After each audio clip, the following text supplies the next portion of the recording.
सागर जी, आप क्या कहेंगे कि आप किसी पर्टिकुलर नेता को चुनते हैं और वो विधानसभा में जाता है और उस पार्टी को छोड़ करके किसी और पार्टी से जा मिलता है, उसका एजेंडा, जिस एजेंडा के बेसिस पर आपने वोट दिया था, अब क्या हुआ आपके उस वोट का?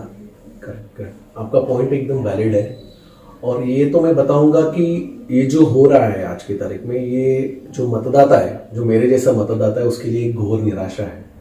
क्योंकि आप देखिए कि एक पैटर्न देख लीजिए, महाराष्ट्र पॉलिटिक्स का अगर आप बात करोगे तो एक पैटर्न देख लीजिए कि 99 से लेके 2014 तक 15 साल कांग्रेस की गवर्नमेंट थी। तो आप जब एक गवर्नमेंट को जब चुन के देते हो 5 साल, तो कोई भी गवर्नमेंट 5 साल में सारी पॉलिसीज इंप्लीमेंट नहीं कर सकती। हम लोगों ने वही सेंटर में भी देखा है। करेक्ट। 2024 से लेके 2014 से लेके 24 तक ही प्रॉपर पॉलिसीज इंप्लीमेंट हो पाती है, जो आपके एजेंडा रहता है हर एक पॉलिटिकल पार्टी का।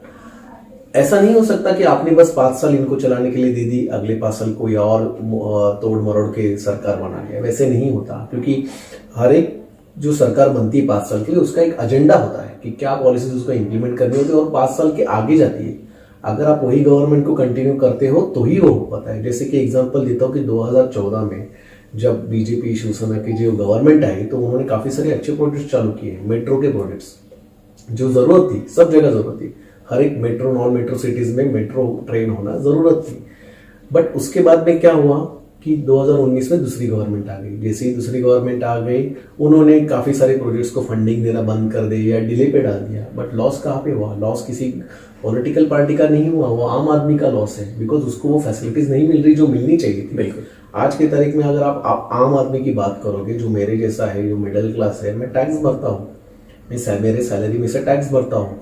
मैं कहीं पे बाहर खाना जाता हूँ तो मैं जीएसटी भरता हूँ। मैं गाड़ी में पेट्रोल डलवाता हूँ, उसके ऊपर टैक्स भरता हूँ। सब जगह तो मैं गवर्नमेंट को मैं टैक्स देता हूँ, बट उसके रिटर्न में मुझे कुछ नहीं मिलता। तो वही एक प्रॉब्लम है यहाँ पे। जब भी पॉलिटिकल अनस्टेबिलिटी होती है कोई भी स्टेट में, तो उसका विकास नहीं होता। आप पिछले 5 साल का भी ट्रैक रिकॉर्ड अगर निकालोगे तो मिनिस्टर्स कम, यहाँ पे आईएएस ऑफिसर्स ज्यादा ये गवर्नमेंट चला रहे हैं, क्योंकि उनको तो वो काम ही है, बट कहीं पे कुछ एडमिनिस्ट्रेशन है नहीं यहाँ पे। तो जिसके वजह से विकास पीछे रह गया है। एंड उसका मेन इम्पैक्ट ये होता है कि आपके स्टेट में बेरोजगारी बढ़ जाती है, क्योंकि न्यू इंडस्ट्रीज नहीं आती और वो न्यू इंडस्ट्री आपके आजू बाजू के स्टेट्स में चली जाती है। बिल्कुल। लेकिन सागर जी, जहां तक इंडस्ट्री की बात है, इंडस्ट्री मान लीजिए सेंट्रल गवर्नमेंट लेके आती है, लेकिन उस इंडस्ट्री को लगवाना या इम्प्लीमेंट करना स्टेट गवर्नमेंट का काम होता है। अगर स्टेट गवर्नमेंट प्रॉपरली कॉपरेट नहीं करती सेंट्रल गवर्नमेंट से, जैसा कि आपने देखा ममता बनर्जी ने कॉपरेट नहीं किया, नैनो का प्रोजेक्ट गुजरात में चला गया, तो ऐसे सिचुएशन में सेंट्रल गवर्नमेंट या कोई भी सरकार क्या कर सकती है?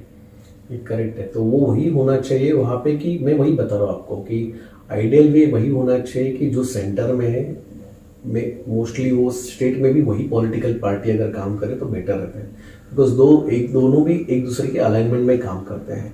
क्योंकि at the end of the day आप देख लीजिए कि स्टेट का बजट अलग होता है और सेंटर का बजट अलग होता है। स्टेट के बजट में इतना उनको टैक्स मिलता नहीं है जितना स्टेट, तो जीएसटी जो सारा सेंटर के पास पैसा जाता है, तो जीएसटी जितना सेंटर से पैसा आएगा उतना आपके यहाँ पे डेवलपमेंट होगा।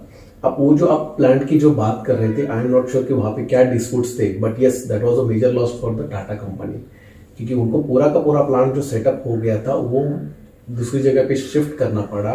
उसके वजह से उनके जो कार के जो लॉन्च थे वो भी डिले हुए होंगे, सारा मैन्युफैक्चरिंग डिले हो गया था।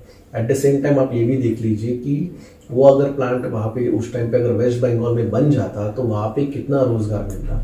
वो सारा रोजगार वहां से निकल के दूसरे स्टेट में चला गया। बिल्कुल बिल्कुल, आपकी बात एकदम सही है। आप क्या बोलेंगे कि ये महाराष्ट्र पे एक बार फिर से आ जाते हैं सागर भाई, ये जो पॉलिटिकल इंस्टेबिलिटी महाराष्ट्र में है 2019 से लेकर के अभी तक, इसका हर्जाना मुआवजा जनता ही भर रही है। जनता ने कोई गलती नहीं की, उन्होंने प्रॉपर शिवसेना या भाजपा को वोट दिया और उनकी पार्टी को जिता करके भेजा, बाद में वहां पे उठापटक जैसी स्थिति बनी।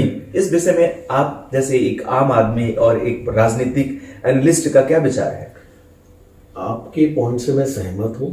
आप यही देख लीजिए कि 2019 में ये जो पार्टीज है ये एक दूसरे के साथ लड़ी थी, मतलब कि बीजेपी शिवसेना का एक अलायंस था, कांग्रेस एनसीपी का एक अलायंस था। आप वो अलायंस के साथ पब्लिक के पास गए थे कि हमें वोट दो, हम लोग जो जीत गएंगे तो हमारा ये एजेंडा है, उसके ऊपर हम काम करेंगे। मैं तो यही बोलना चाहूंगा, जो पहले भी मैं पॉइंट रेज करता हूँ हर बार, कि आपका अगर इंटरनल कुछ डिस्कशन हुआ भी था कि 2.5 साल ये सीएम बनेगा, 2.5 साल वो भी आप पब्लिकली बताओ ना। क्यों, आपको कुछ डर है कि आपके वोट्स कम हो जाएंगे? नहीं।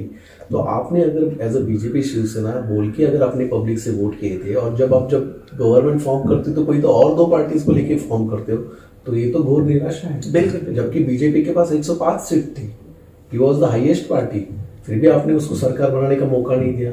आप देख रहे हैं कि ऑलमोस्ट 5 साल अनस्टेबल है महाराष्ट्र में, पॉलिटिकल कंडीशन बहुत खराब है, तो आम जनता तो फ्रस्ट्रेटेड है। आप आज की तारीख में कोई भी आम आदमी को जाके पूछोगे तो वो बिल्कुल इंटरेस्टेड नहीं है, क्योंकि 24 घंटा तो न्यूज पे वही चलता रहता है, इसमें किसी को इंटरेस्ट नहीं है, मेरा कुछ भी फायदा नहीं है।